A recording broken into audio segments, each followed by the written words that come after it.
Bom dia,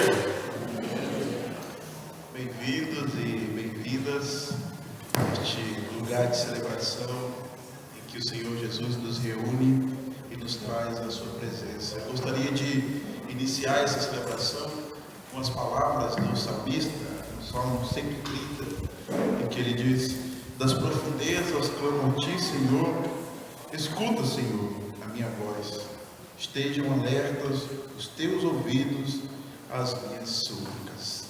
É nesse espírito também de contrição que nós nos aproximamos da presença do nosso Deus, do Deus que é Pai, Filho e Espírito Santo. E é por causa dele que nos reunimos, é por meio dele que nos reunimos e é para a glória dele que também nos reunimos. Por isso eu quero convidar aqueles que puderem a estar de pé, para termos um momento de oração, de falar com Deus, colocar os nossos corações e mentes diante do seu altar. Oremos. Senhor, nós te bendizemos, porque em Jesus Cristo, teu Filho, tu nos reconciliaste consigo e nos trouxeste de novo a oportunidade de desfrutarmos da tua graça e da tua presença. Assim como Adão e Eva lá no Éden desfrutaram inocentemente da tua presença corriqueira, nós somos desejosos, ó Deus, de desfrutá-la todos os instantes, segundos e momentos das nossas vidas. Mas assim como eles, nós também caímos constantemente em tentação e por causa disso, sempre de novo, nós arreamos a nossa relação contigo. Mas pela fé em Jesus Cristo, que morreu em nosso lugar e padeceu as nossas dores e as nossas enfermidades, nós nos aproximamos sempre de novo diante de ti, confiantes nas tuas misericórdias que se renovam a cada manhã, confiantes na tua graça que se eleva sobre as nossas vidas todos os dias e repousa sobre o nosso coração. Por isso, repousamos, Senhor, diante de ti os nossos pecados, as nossas máculas, as nossas misérias, aquilo que fazemos e praticamos que desagrada a ti, sejam em ações, sejam em pensamentos, sejam também nas nossas omissões. Ó Deus, confiantes de que o teu amor permanece sobre nós, rogamos pela tua misericórdia, assim como clamou o salmista, e pedimos que nos dê diante do nosso coração e diante da nossa mente, e estabeleça sobre nossas vidas a tua vontade, que é boa, perfeita e agradável. E é em nome do teu Filho Jesus que nós oramos. Amém. O mesmo salmista, na continuação do Salmo 130, ele diz: se observares, Senhor, iniquidades, quem, Senhor, subsistirá? Contigo, porém, está o perdão para que o temam.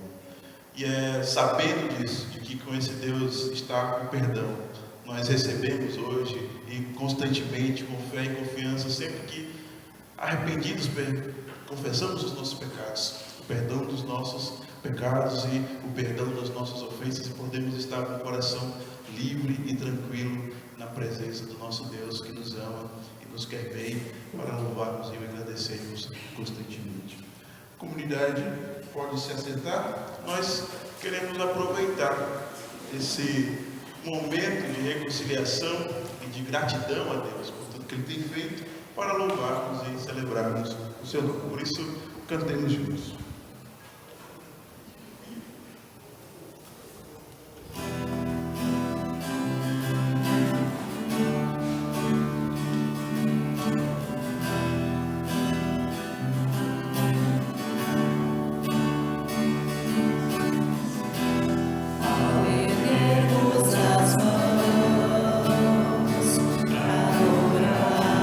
Reclamamos a ti.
monte.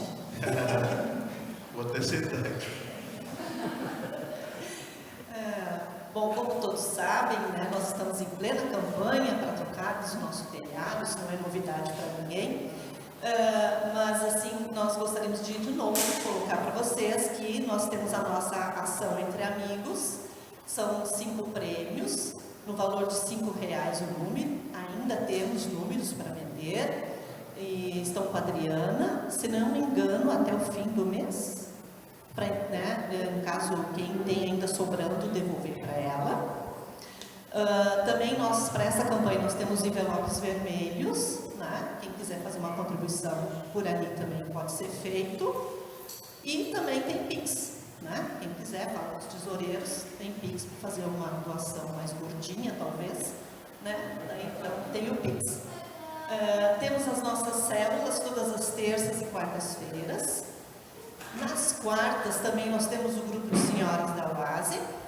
Todas as mulheres estão convidadas, serão bem-vindas.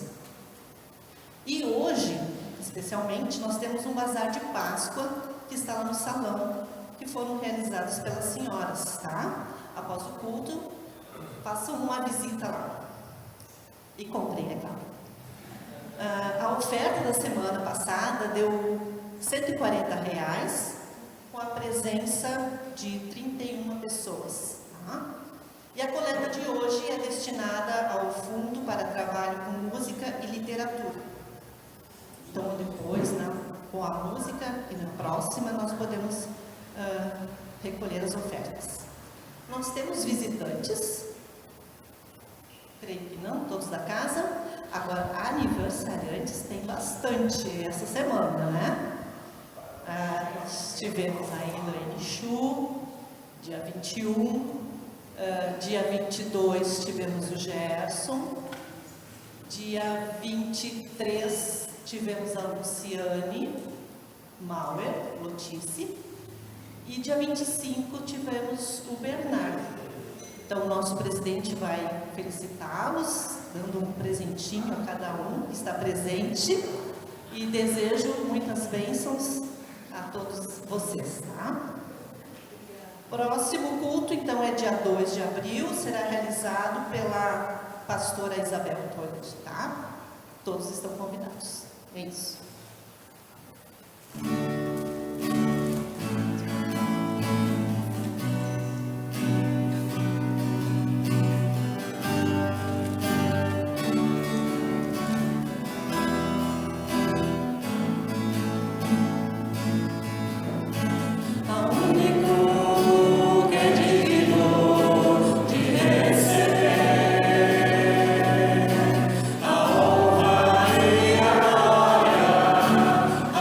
Força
Assim como estamos com sua cabeça, Senhor, nós consagramos todo o nosso ser a Ti.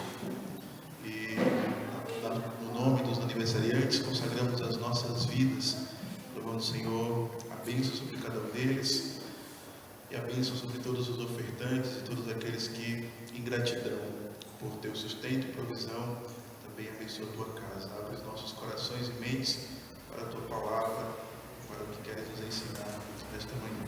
Em nome de Jesus. Amém. A primeira leitura bíblica para o culto de hoje está no livro do profeta Ezequiel,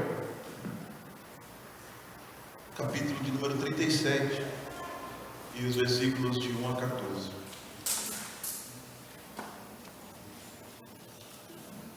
Ezequiel, capítulo 37, versículos de 1 a 14, diz assim: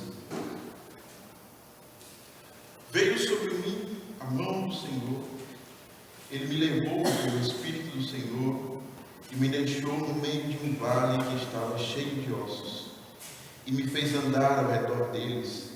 Eram muito numerosos na superfície do vale e estavam sequíssimos. Então me perguntou: Filho do homem, acaso poderão reviver estes ossos? Respondi: Senhor Deus, Tu o sabes. Disse-me ele: Profetiza a estes ossos e dize-lhes: Ossos secos, ouvi a palavra do Senhor. Assim diz o Senhor Deus a estes ossos: Eis que farei entrar o Espírito em vós e vivereis. Porém tendões sobre vós, farei crescer carne sobre vós estenderei pele, e porei em vós o Espírito, e vivereis, e sabereis que eu sou o Senhor. Então profetizei segundo me for ordenado. Enquanto eu profetizava, houve um ruído, um barulho de ossos que batiam contra ossos e se ajuntavam, cada osso ao seu osso. Olhei, e eis que havia tendões sobre eles, e cresceram as carnes, e se estendeu a pele sobre eles, mas não havia neles o Espírito. Então ele me disse: Profetiza ao Espírito, profetiza ao Filho do Homem, e diz-lhe: Assim diz o Senhor Deus: Vem dos quatro ventos ao Espírito, e assopra sobre estes mortos, para que vivam. Profetizei como ele me ordenara, e o Espírito entrou neles, e viveram, e se puseram em pé um exército sobremodo numeroso. Então me disse: Filho do homem, estes ossos são toda a casa de Israel. Eis que dizem: os nossos ossos secaram, e pereceu a nossa esperança, estamos de todo exterminados. Portanto, profetiza e diz-lhes: assim diz o Senhor Deus: eis que abrirei a vossa sepultura, e vos farei sair dela, ó povo meu, e vos trarei à terra de Israel. Sabereis que eu sou o Senhor, quando eu abrir a vossa sepultura, e vos fizer sair dela, ó povo meu. Porém em vós o meu Espírito, e vivereis, e vos estabelecerei na vossa própria terra. Então sabereis que eu, o Senhor, disse isto e o fiz, diz o Senhor. Enquanto ainda nos preparamos para a pregação, cantamos mais uma canção.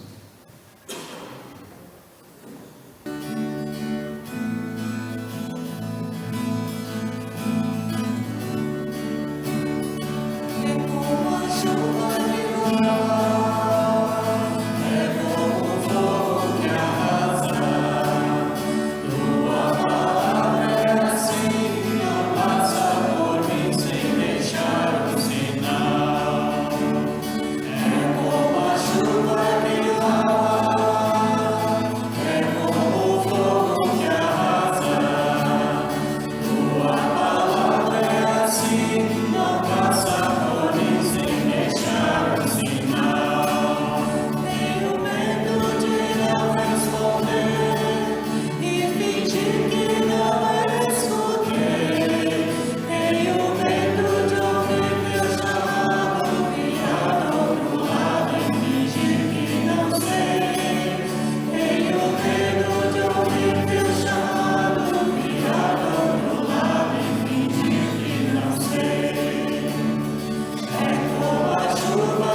versículos 28 a 44. Evangelho de nosso Senhor Jesus, conforme escreveu João, capítulo 11, versículos 28 a 44. Convido aqueles que puderem a ficar de pé, enquanto fazemos a leitura do Evangelho.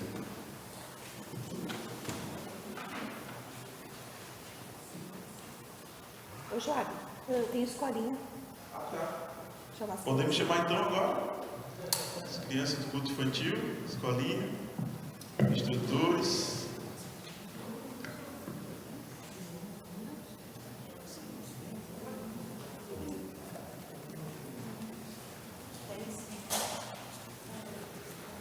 Que Deus abençoe.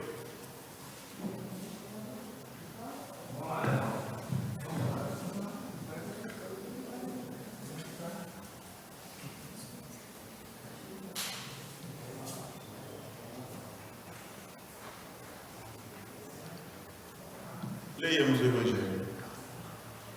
Tendo dito isto, retirou-se e chamou Maria, sua irmã, e lhe disse em particular: O mestre chegou e te chama.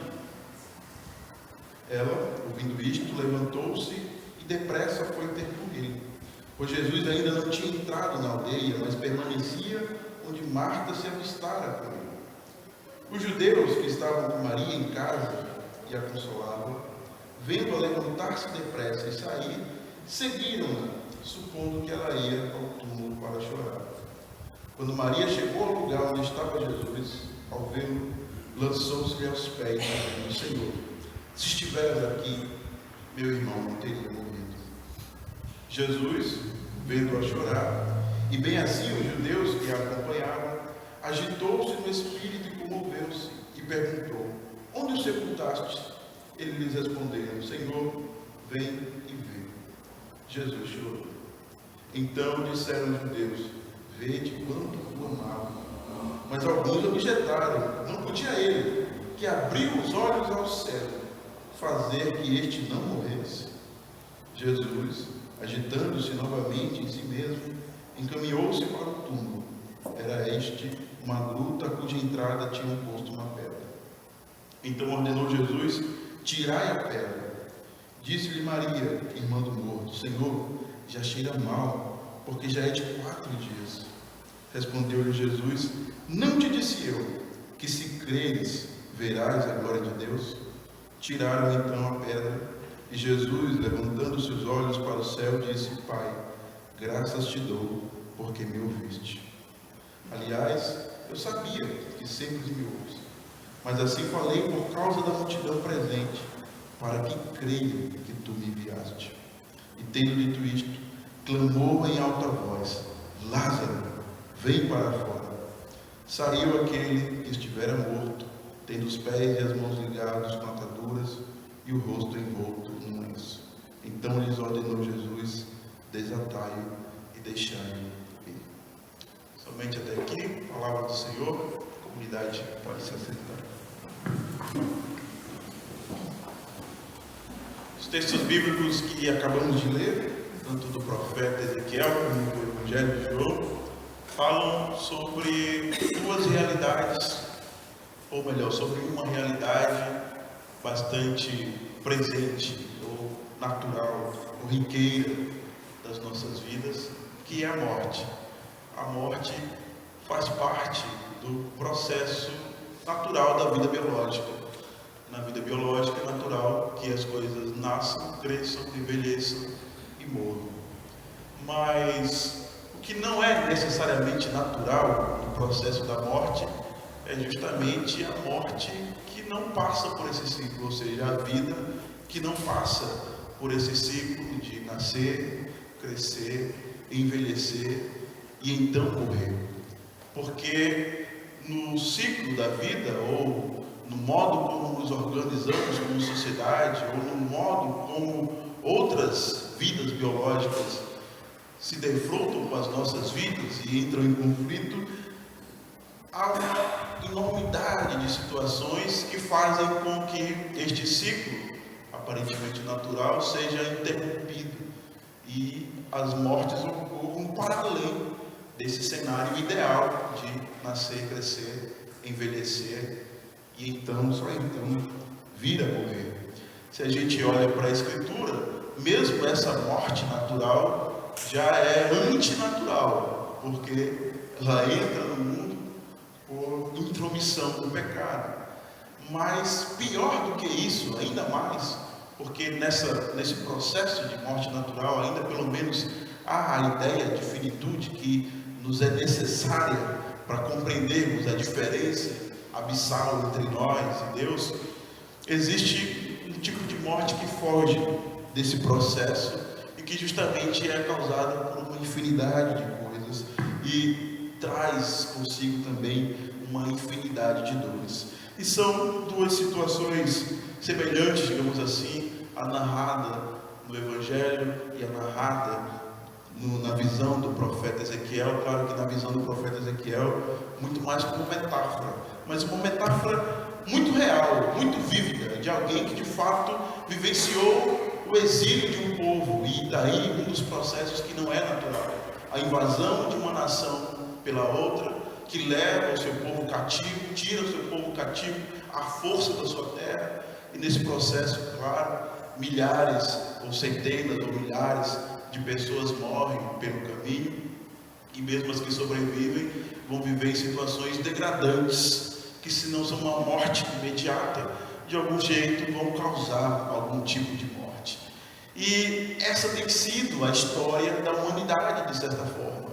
Criar constantemente, em todo momento, em cada era histórica, vários cenários que fazem nascer sobre o horizonte, sobre o vale, um vale de ossos secos.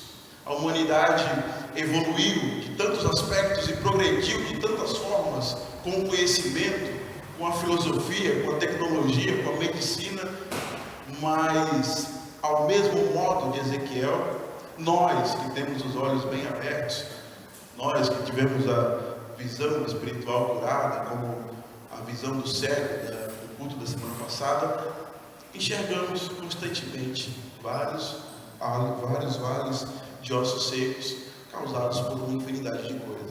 Porque os seres humanos continuam fazendo guerra, e guerras que são noticiadas porque são guerras em locais importantes, guerras que não são noticiadas porque estão nas margens do mundo civilizado, e por isso eles não causam tanta comoção como, por exemplo, uma guerra no meio da Europa, tão civilizada, tão evoluída.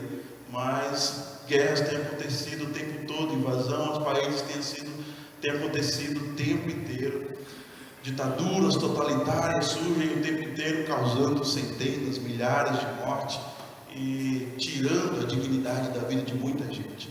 Mas não só isso, a fome continua sendo um problema mundial que a humanidade não consegue resolver e que condena todos os dias outras milhares ou milhões de pessoas à morte pela fome ou pela subnutrição, que não necessariamente é a fome, mas que gera a má alimentação, que gera doenças, que gera a morte.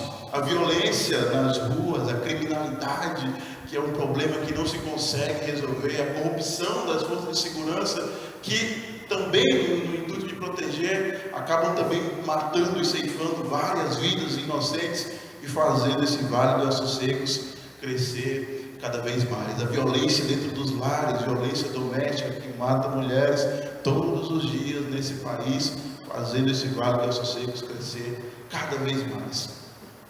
Portanto, esse é o cenário do mundo, esse é o cenário do Brasil especificamente, esse é o cenário ao nosso redor.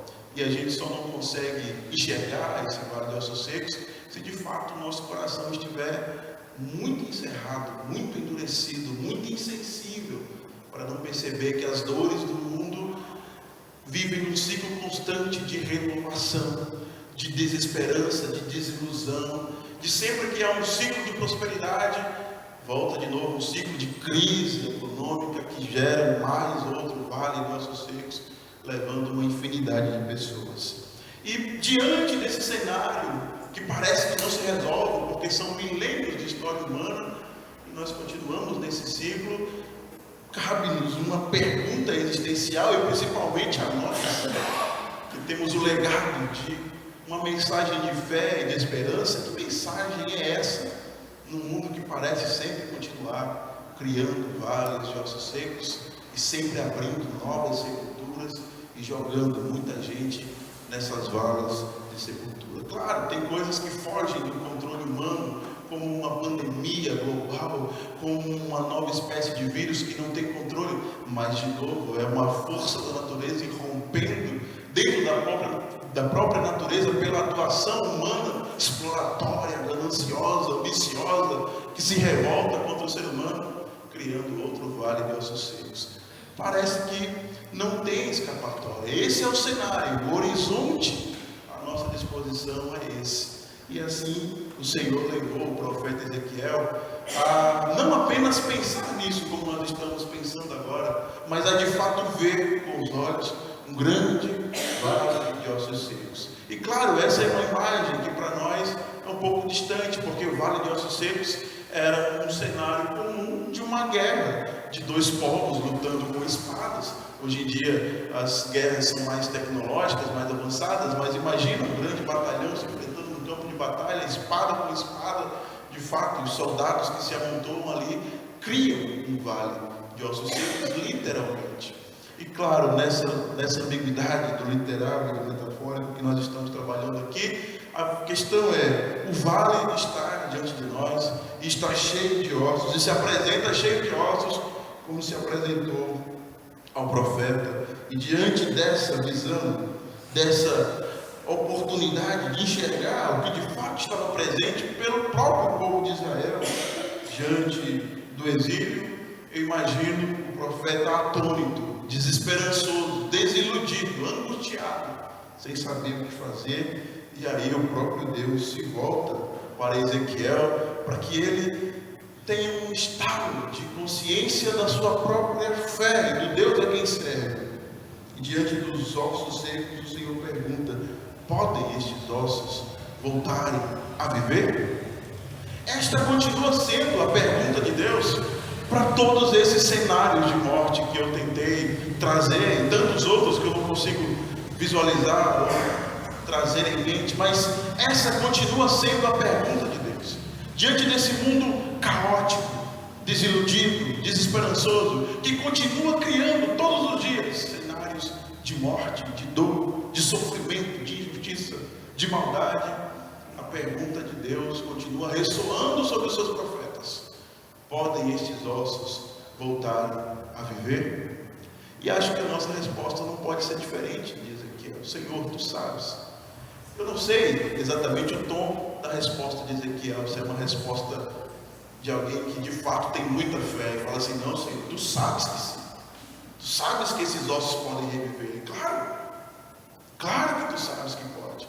Ou se é uma resposta do tipo: olha, Senhor, eu não sei, mas tu sabes, né? Contigo está a força, o poder.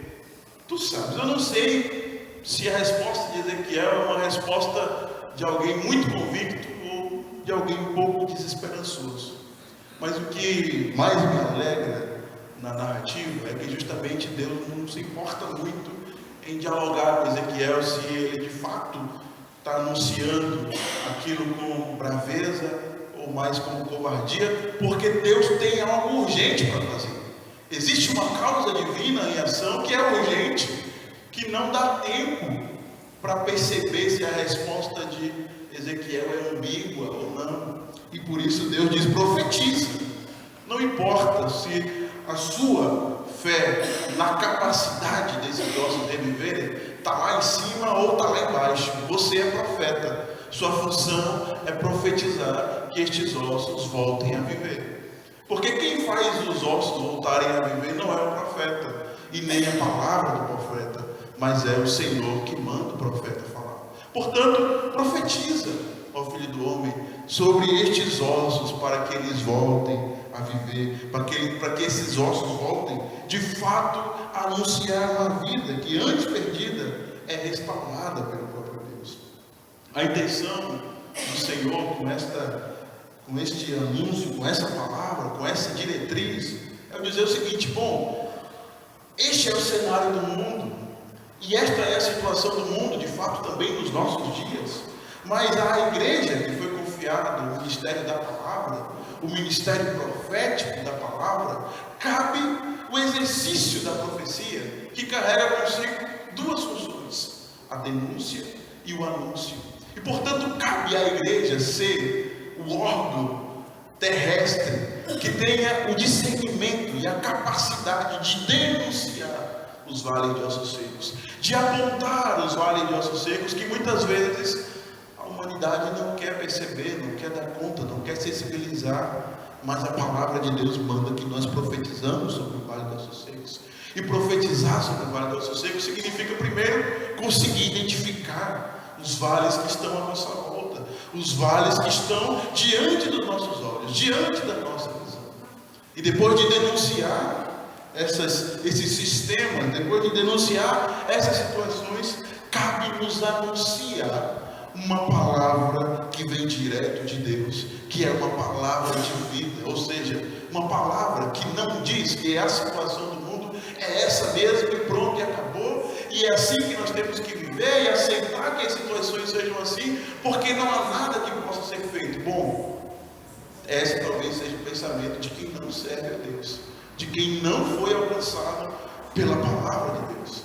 Mas a palavra de Deus, quando chega ao nosso coração e nos incumbe de uma tarefa profética, de uma tarefa missionária, ela nos chama a assumir o protagonismo das tarefas que de fato são impossíveis e de anunciar para o mundo que de fato um outro mundo é possível, um reino de paz, de justiça, de bondade, de alegria, de esperança, de solidariedade, onde os ódios se dissipam, onde os rancores são perdoados e vida nova é trazida, é restaurada, é estabelecida.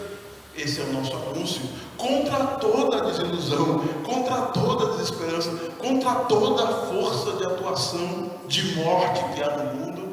Nós não podemos perder a ousadia de anunciar a vida, mesmo que os ossos continuem a se encalhar, mesmo que os ossos continuem a se amontoar sobre os vales e sobre os horizontes. Não nos é dado o direito por Deus de desistir de anunciar um mundo e um reino de paz, de justiça e de esperança. Claro, sabendo que não são as nossas mãos que fazem isso, apesar de que as nossas mãos manifestam as obras de Deus, como nós lemos no texto da semana passada, mas sabendo que apesar do nosso fracasso, a palavra de Deus que ressoa no horizonte continua agindo e trabalhando, inclusive fora do nosso campo de visão, trazendo restauração, trazendo vida, trazendo esperança, trazendo transformação na vida das pessoas. E a nossa única tarefa, portanto, é profetizar vida, é profetizar restauração. Mas veja que Deus não se conforma, porque o profeta então profetiza e de repente os ossos começam a criar algo parecido com vida, tendões, artérias, pele, carne. De repente se forma um exército que já não é mais de ossos. Mas Deus não se conforma, porque Ele diz: olha, mas essa obra aí ainda não está completa. Há aparência de vida, mas não há vida, porque não há neles espírito, não há neles de fato fôlego, ânimos, não há a capacidade de agir, de atuar, de guerrear, de trabalhar, de louvar, de cantar, de amar. Há apenas um exército de mortos-vivos, de zumbis.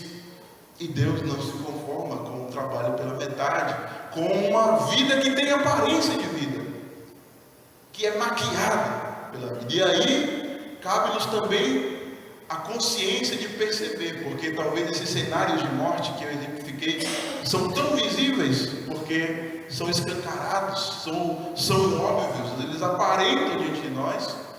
Mas existem outros cenários de vida em que de fato aparentemente há vida, porque aparentemente há saúde, aparentemente há família, aparentemente há agregação, aparentemente há trabalho, aparentemente há relações sociais, há convívio, inclusive comunitário. Mas de fato, espiritualmente, talvez exista também um cenário de mortidão, Ou seja, há apenas aparência de vida, há apenas um olhar de vida, mas por dentro do interior de muitas pessoas, também há muita morte, causada também por muita desilusão, por muita desesperança, por muita dor, por muito sofrimento, pessoas que estão à nossa volta. E aí a palavra de Deus vai ao profeta de novo e diz: profetiza ao Espírito que sopra dos quatro ventos da terra, para que de fato traga ânimo, traga humor, traga alegria, traga vivacidade, capacidade de fato de guerrear pelo exército de Deus. E aí vai mais uma vez a nossa necessidade como igreja incumbida de anunciar a palavra, de perceber os que entre nós aparentemente estão vivos e alegres e sorridentes, mas escondem atrás dessa capa, dessa maquiagem, também muita dor e desilusão. Mas a palavra de Deus para essas pessoas também é de vida, e vida plena, vida abundante. Não é vida pela metade, não é vida parcialmente, é vida integral, que contempla o nosso ser de modo integral, que abençoa as nossas relações de modo integral, que abençoa as esferas das nossas vidas de modo integral. Esse é o poder da palavra de Deus, esse é o poder dessa palavra que restaura e que nos foi dado, portanto, essa ousadia de anunciar e de profetizar vida para todas as pessoas, vida para todos os lares, para todos os contextos, para todas as situações, e vida abundante, vida plena e vida cheia. Porque esta vida, de fato, que Deus deseja gerar na humanidade, ela é mais potente do que a vida biológica. Porque mesmo que esses cenários de vale de ossos secos eles sejam superados e nós consigamos promover para o máximo de pessoas melhor qualidade de vida, de saúde, de bem-estar, ainda assim essa vida continua sendo finita. Essa vida biológica continua tendo um fim, continua indo para um final, continua presa a uma realidade. E a não ser que a gente tenha a intervenção, como Lázaro teve, de nos vivificar ainda em vida para ter uma segunda oportunidade de viver mais um pouco, a nossa vida se acaba, a nossa vida se encerra, a nossa vida chega ao final. Por isso, quando o Evangelho narra os episódios de vivificação de pessoas que morreram, como Lázaro, como outras pessoas, outros personagens que tiveram a oportunidade de ter um encontro com Jesus, e ainda antes da decomposição do corpo, poder voltar a viver, essas pessoas também morreram um dia, porque aquela não era ainda a ressurreição final ou a glorificação final. Mas a vivificação daqueles corpos apontava para algo que Deus deseja realizar em toda a humanidade. E se eles primeiro foram vivificados por Cristo, esse mesmo que na Páscoa nós lembramos que também morreu, mas que também foi ressuscitado, e dessa vez sim ressuscitado para a vida eterna, com glorificação, com vida plena de Deus e vida plena em Deus, para um tipo de vida que não sofre mais as marcas do tempo, que não sofre mais as marcas desse eon, desta era, desta realidade, das enfermidades, do envelhecimento e também da morte. E assim, portanto, quando Lázaro, por exemplo, é ressuscitado por Jesus e sai da sepultura, é apenas um sinal, para que aqueles que veem o sinal se deem conta daquele que de fato tem poder para superar toda a realidade de morte. E esse alguém é o próprio Jesus, o Filho de Deus, o Filho do homem, que testifica para nós, enquanto Deus encarnado, que cresce, que morre e que ressuscita, que de fato existe uma tarefa urgente dentro do colegiado divino, dentro da Santíssima Trindade.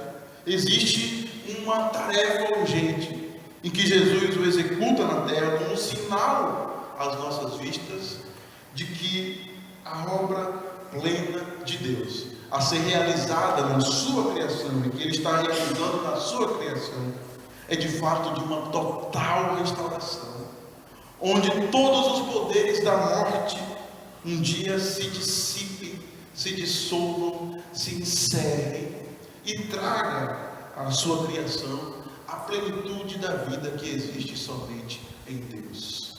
E essa plenitude de vida que existe somente em Deus nos é dado de graça através do conhecimento de Jesus Cristo, nosso Senhor.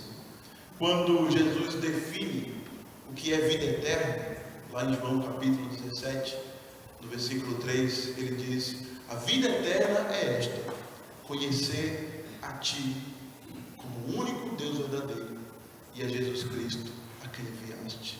Portanto, vida eterna é um conhecimento, é um ato de conhecer, mas não conhecer como algo racional, saber sobre, entender sobre, conhecer como um ato de intimidade, de relação, de aproximação. E é essa oportunidade que Jesus Cristo nos proporciona com sua morte e ressurreição, de nos aproximarmos todos os dias desta vida que supera toda a morte, para conhecermos, nos relacionarmos e termos intimidade com Ele. Quando isso acontece, os cenários de morte que estão à nossa volta e que de fato nos afetam de alguma forma, mas já não nos afetam da mesma forma, porque existe em nós a capacidade de esperançar, de trazer do cenário mais caótico e de desilusão possível a certeza, porque é uma certeza que se manifesta fisicamente, dentro de nós, em nós, espiritualmente também, a certeza de que a vida no final vence a morte. E quando nós apontamos para a Páscoa de Jesus, é o sinal da antecipação desse evento. Em Jesus, esse evento se antecipa para que a gente tenha um sinal lá no passado, que aponta para um sinal lá no futuro, de que de fato no final, a palavra de Deus para o mundo é uma palavra de vida. E com essa certeza e esperança, nós voltamos para o mundo, com esse vale de ossos secos, e podemos fazer como o profeta Ezequiel, profetizar a vida. Porque a vida que nós profetizamos a partir da palavra do Senhor vai irromper, querendo as forças seculares ou não, querendo as forças demoníacas ou não, querendo os poderes espirituais da maldade ou não, essa vida vai irromper, porque ela brota e nasce da palavra do próprio Deus. Ela nasce de um sopro de vida que vem do próprio Deus de amor. Por isso, não nos abatamos com as desilusões e angústias da vida, porque de fato elas fazem parte desta vida marcada pelas consequências do pecado e dos atos de pecado da humanidade. Mas essa não é a última palavra de Deus para as nossas vidas, e essa não é a última palavra de Deus para o mundo. A última palavra de Deus para o mundo é vida, e vida em abundância.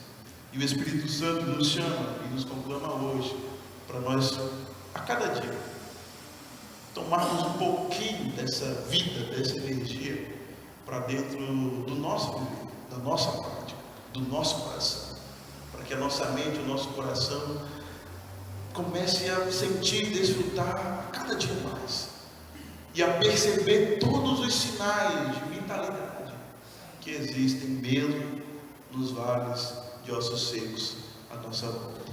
A vida irrompe diante da morte, sempre vida nova surge, sempre esperança nova surge. No dia de ontem, por exemplo, nós lembramos o dia da anunciação do Senhor, o dia que Maria é anunciada de que ela aguardava dentro de si o Filho de Deus. Ou seja, daqui 9 meses é o Natal já, porque a vida está sempre rompendo de novo, todos os anos, todos os meses, todos os dias e todos os segundos que o Filho de Deus nasce nos nossos corações. Que essa palavra encontre abrigo e floresça dentro do seu coração para a vida eterna. Amém. Confesso, convido aqueles que recebem a palavra, creem nela, a confessarmos a nossa fé com as palavras do Pedro Apostólico.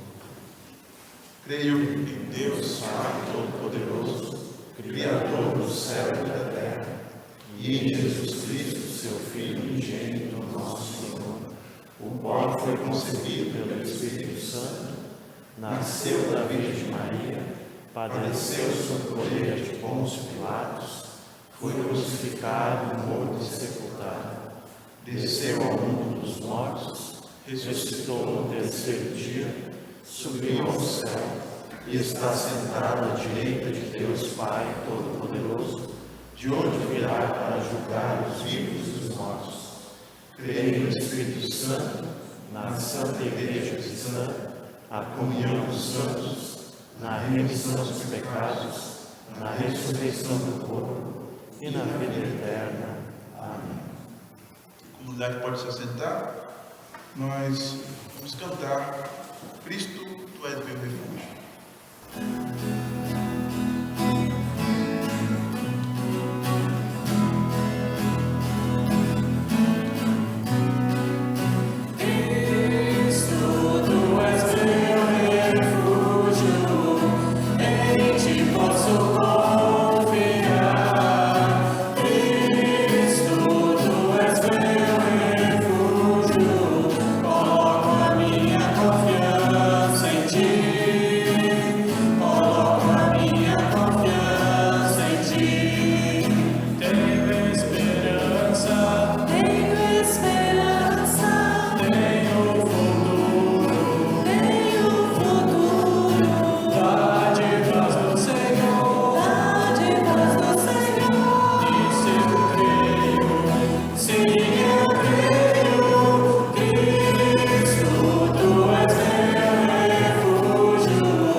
Fortalecidos nessa confiança, que eu convido a termos momentos de oração, de colocarmos diante de Deus as nossas necessidades e as necessidades do mundo. Senhor, nós te louvamos e agradecemos pela tua palavra, que faz brotar em nós a confiança em ti. E nós queremos depositar essa confiança em ti, porque tu tens nos dado sinais em todo tempo, em todo momento, de que tu és confiável, de que de fato a tua palavra irrompe no mundo, fazendo com que um mundo tão desolador, tão cheio de desesperança e tão cheio de vales de ossos secos, promovam em alguns momentos sinais, primícias daquilo que o teu reino é e daquilo que nós aguardamos. Por isso, Senhor, nós oramos e clamamos por estas realidades que ainda não foram tocadas ou não experimentaram um pouco deste teu grandioso amor e desse reino de justiça, de bondade, de verdade, de alegria, de esperança e paz. E nós clamamos, ó Deus, por todas as situações que as pessoas enfrentam no seu dia a dia, advindas de tantas situações diversas e diferentes, que trazem bastante dor e trazem também morte e angústia para muitas pessoas. Nós cremos, ó Deus, que tens um plano especial para cada um de nós, para cada indivíduo deste mundo. Que o Senhor nos use enquanto igreja para que não percamos o nosso foco, não percamos e nem deixemos de lado a nossa instituição profética que Tu nos dá, de denunciarmos desse mundo todas as situações de injustiças que ainda operam nele e de anunciarmos a Tua palavra de vida, a Tua palavra de vivificação, de ressurreição, de novos céus e de novas terras, de uma nova humanidade resgatada e transformada pelo Teu amor. Senhor Jesus Cristo, nós clamamos a Deus que cuides deste mundo e que cuides da nossa nação de modo especial, para que também todas as nossas ações e políticas públicas de alguma forma ajudem, ó Deus, a diminuir a dor de um lado e ajudem a prosperar também o povo que vive nesse país e habita esse país. Abençoa, Senhor, todos aqueles que são responsáveis por liderar pessoas, liderar empresas, liberar de tantas outras formas, para que o serviço seja uma marca das pessoas desse mundo e para que este serviço traga vida, traga amor e traga esperança a muitos corações. Ó Deus, são tantas coisas a clamar e a colocar diante de Ti, diante de tantas situações que há no mundo e diante de tantas situações que nos acontecem pessoalmente. Por isso, Deus, diante da nossa incapacidade de colocar tudo que temos e tudo que necessitamos diante de Ti, nós queremos juntos, enquanto comunidade, resumir todas as coisas nas palavras que o Teu Filho Jesus nos ensinou, quando juntos oramos, dizendo: Pai nosso que estás no céu, santificado seja o Teu nome, venha o Teu reino, seja feita a Tua vontade, assim na terra como no céu. O pão nosso de cada dia nos dai hoje, e perdoa-nos as nossas dívidas, assim como nós também perdoamos aos nossos devedores. E não nos deixes cair em tentação, mas livra-nos do mal, pois Teu é o reino, o poder e a glória para sempre. Amém. Ainda de pé, convido a recebermos a bênção do Senhor. Que o Senhor te abençoe e te guarde, para que tenhas esperança nos dias mais desesperadores. Que o Senhor seja gracioso e gentil, para que você suporte a passagem pelo vale de ossos secos. Que o Senhor sopre em ti o seu Espírito, para que a tua fé e a tua ação sejam renovadas. Que o Senhor te inspire a viver em harmonia e amor, enquanto aguardamos a promessa do nosso Senhor. Que assim te abençoe o Deus que é Pai, Filho e Espírito Santo. Amém. Ide em paz e servir ao Senhor com alegria, servindo ao servir o seu próximo. A comunidade pode se assentar, nós ainda ouvimos a última canção pelo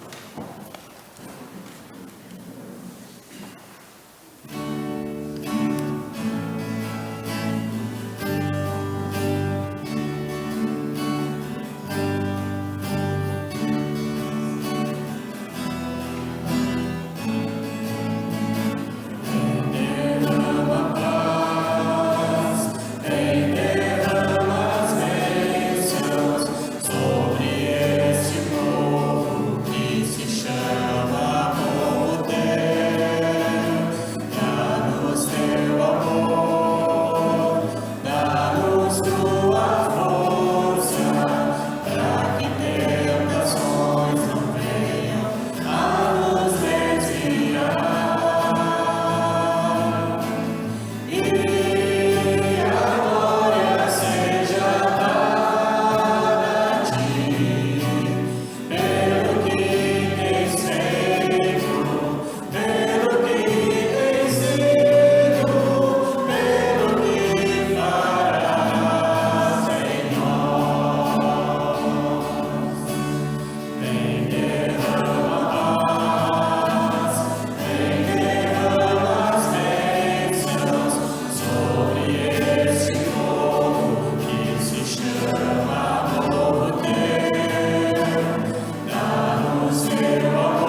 abençoado domingo a todos.